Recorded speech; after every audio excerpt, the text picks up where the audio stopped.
Hello and welcome, I'm That Resolves, and today we're going to be taking a look at Manarocks again. So it's got quite a bit further on its development than last time we took a look at the game. So now they've got seasons and the battle passes are really well integrated into the game, and that's probably one of the reasons why I really do like supporting this game, because unlike a lot of games where you can argue it's like pay to win or very difficult for a new player to come in, with the season cycle that the developers use here, it means that everyone's sort of on an even playing field, and you can use a battle pass to sort of speed things up, like getting cosmetics and things like that.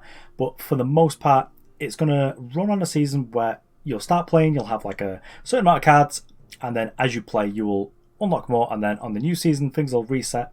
But everyone probably already knows that, you're already here. So there are going to be some changes coming, and also I might have a preview for what's coming up next season. With the seasons, we are able to sort of like bring new cards in, put new cards out, and just sort of like change the metagame sort of on the fly. So if a card isn't seeing enough play, maybe we unlock that earlier on the cycle so that people have more time to actually play with it and then put it into the deck. Or maybe you put it later so that it's like a focal point that was unlocked at like level 10. And people go, oh, I've not seen that card before. And then you go, oh, put it in a deck. So it's just a lot of interesting things that you can do, like call to actions, that sort of stuff, just with the whole development gameplay cycle of sort of like a living card game like this. So the first change that's coming is that all players in the new seasons are going to start with more cards available. So a bit of feedback was perhaps that you don't start with enough because it's sort of even amongst all the factions.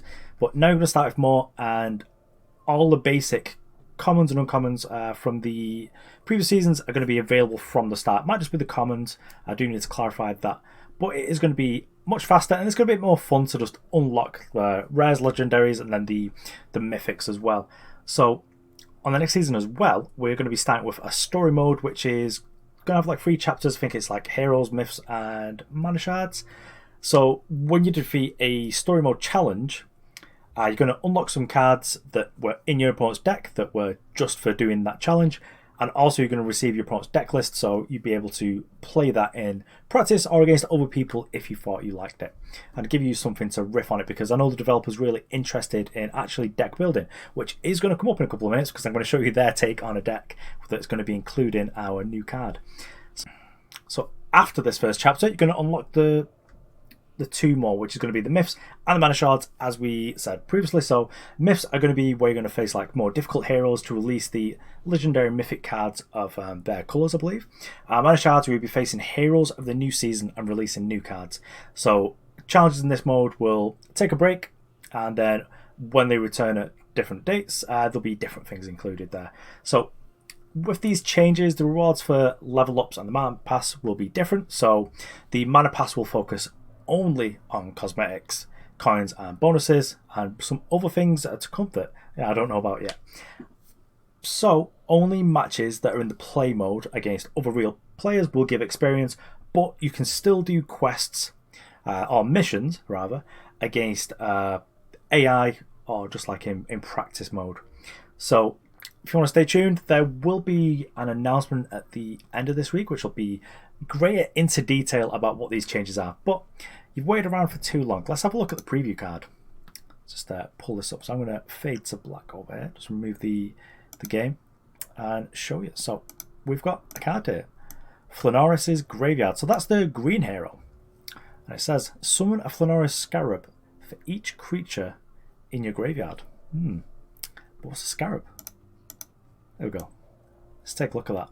So this is going to reveal a couple of things, really.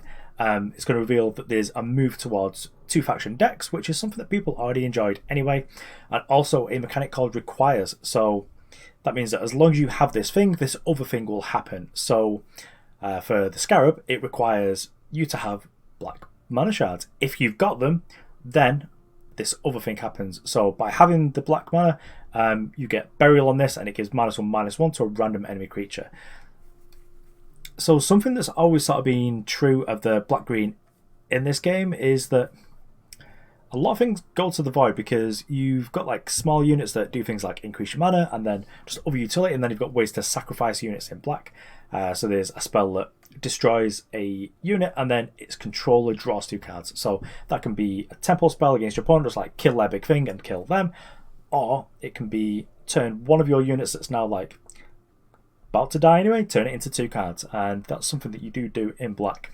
CCG Swarm is going to come up to the unit limit, which I believe is 7, but that should be pretty easy to do. And late game, just being able to fill your front row with just like a bunch of Scarabs is going to make it very difficult for your opponent to be able to attack you back, and there are some cards that actually care about having lots of units being summoned. So there's Stomper, which is a green 2/2, I believe, that gets +1/+1 every time a unit is summoned. So if you play it with this, you can just give it +6/+6 and then bosh your opponent right in the face. So the developer behind the game actually gave me a deck list, which we can take a look at. Just make sure I've moved everything correctly. Just got so many panels right here now. There we go. Keep that so you can still see it. And here we go. So this is pretty typical of a green-black deck list.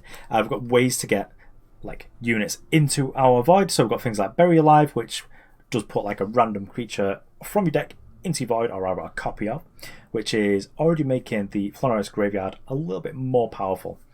So I think you could probably play Florist Graveyard in just a mono green deck, but I think really just to get that maximum value, you do want to be playing it in a deck that does have black, so you're able to get this burial.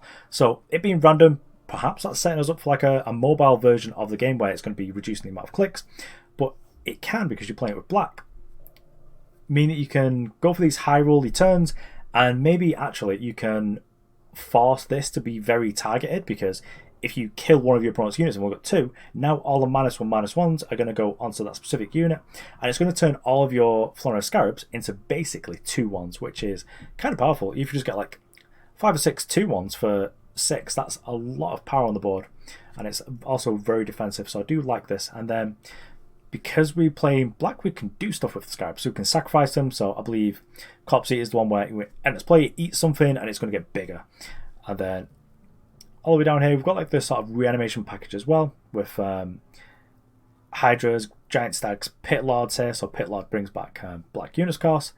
And then we've also got Doom, which is a very controlling card because it destroys all units. So that can be a nice like turn cycle where you wipe the board, your opponent's got like a turn to reload, and then when you go to your turn, you're going to reload with a bunch of Scarabs, and then the board is going to be absolutely full, and it's going to be kind of difficult for your opponent to get through there.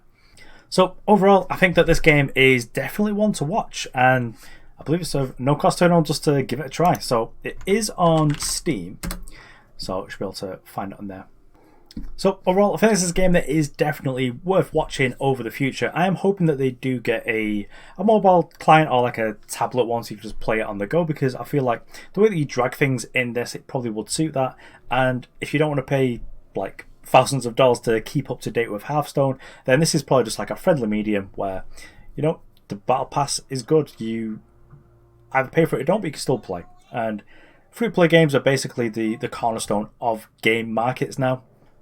Okay, so thanks for watching. That was all, and I'll see you around.